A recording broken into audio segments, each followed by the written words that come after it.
So the cycle model goes something like this. I have a trauma imprint that leads to fears and beliefs. And those fears and beliefs and that imprint will take me into a similar event, which results in triggering. So we know this because, people marry personalities like their parents. If you don't think you did, take a closer look and see, what is it? Okay, they're nothing like the parent, but what is it they might do that makes me feel like I did when I was a child? So many people marry personalities like their parents, and they move to homes similar to their childhood. They find themselves in teams at work that are just exactly like family of origin. And I'm saying this from experience with clients. And there's the whole going home for the holidays, where I can't tell you how busy my practice gets right after holidays because people have gone home. Sometimes I say, don't go home. You know what's going to happen.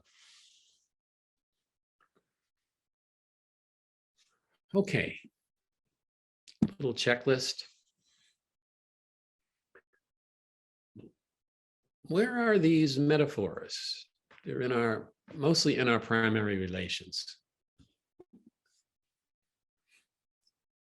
We look at work satisfaction, and in work satisfaction, there's often a work-related personality or situation. So sometimes the trauma was around having to do so much work and never feeling done or satisfied. And there can be that issue at work. Friendships. I use the word petty tyrants when I work with clients, and I ask, where are the petty tyrants? Where are the people who are either bullies, abusers, critical, talk all the time, take energy, always in drama. Look also at leisure, fun, and pleasure. This is some indication of how the person is taking care of themselves, how the self-esteem is working, and then relation to money.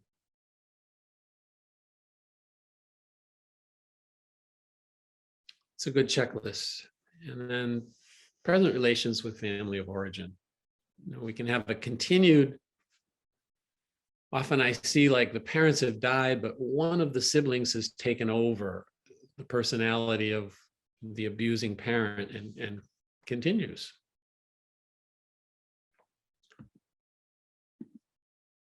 So, and then look, where is trauma repeating?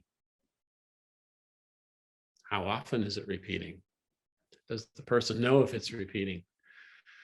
Where is the triggering happening? Triggering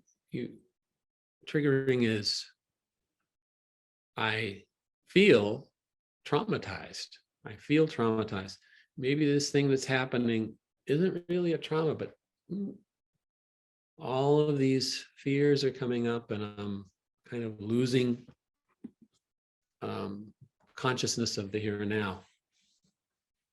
Where are the shadow personalities?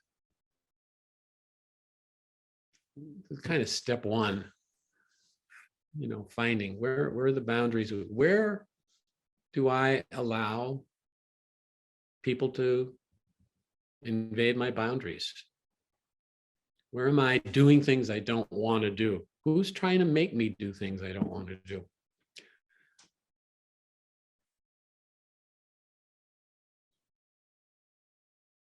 Where in my life is the power of esteem not present? Self-esteem is a power that generates action. Where do I feel weak, unable? So treatment. There's different parts of the treatment. Rebuilding the esteem is a big part of recovering from trauma. Setting boundaries, I'd say these are two cornerstones. Learning to set boundaries, learning to build the esteem, learning how to manage difficult relationships. I can still have a relationship with my mother, but it doesn't have to be on her terms. I can still have a relationship with my father or other family members, but I can make it on my terms. My terms meaning when I talk, what I talk about, how long I talk. Sometimes people think like, well, I can't end my relationship with my mother, who calls me every night, talks for an hour, criticizes everything I do, and leaves me feeling like crap.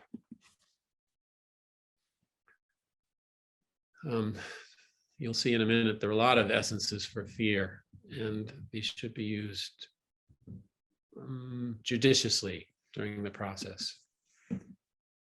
And then essences for clearing trauma from the field. So this kind of highlights what we're going to be talking about next. What are essences? You know, there are many essences for the esteem. I could fill up several pages, but I've listed my favorite ones and the ones that you'll see in the case later on. Bellflower for trusting self. Bluebell, accessing positive thoughts. Borage and peace rose I use almost interchangeably for courage and strength. Serato for clarity, decisiveness, that's a Bach essence. Evening primrose for feeling wanted. Lady's mantle for empowerment. Larch for confidence. Missouri primrose for worthiness. These are all aspects of self-esteem. You might say there are two parts of it. Did I put sunflower? There's sunflower. There's the taking in part, and then there's the expressing part.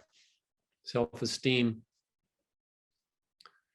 is expressed in the energy field in the second and third chakra. And chakra two has a kind of emotion like this, you know, that opens and it closes.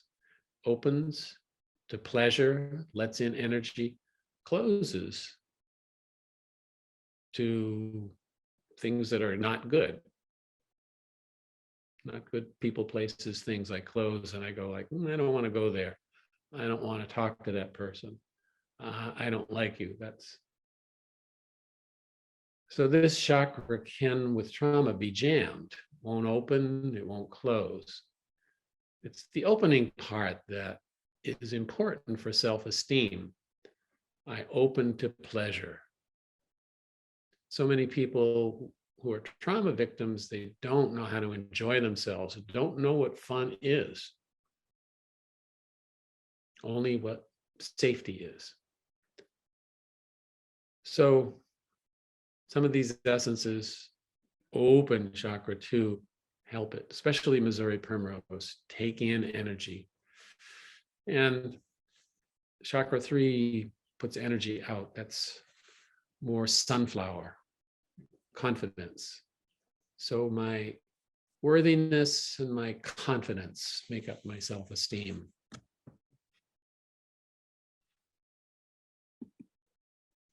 Rebuilding self-esteem. So you give these essences in combinations to clients. But whenever you do, give a task. Flower essences work so much better if a person is engaged in the action that the essences support. So if I'm taking something for worthiness and I demonstrate worthiness by doing something pleasureful, enjoying, then the essence works better. pleasures, self-rewards. All right, you're a workaholic, and part of your adaptive personality from the trauma is to throw yourself into work because it feels safe there. But, take breaks and give yourself rewards so that you're not hurting yourself. Short-term positive goals. What am I going to do for fun? One thing a week. One thing a day. Every day, do something for fun. Doesn't have to be, all day long. It can be just an hour, a couple of hours. Fun, pleasure, enjoyment. Take the essence.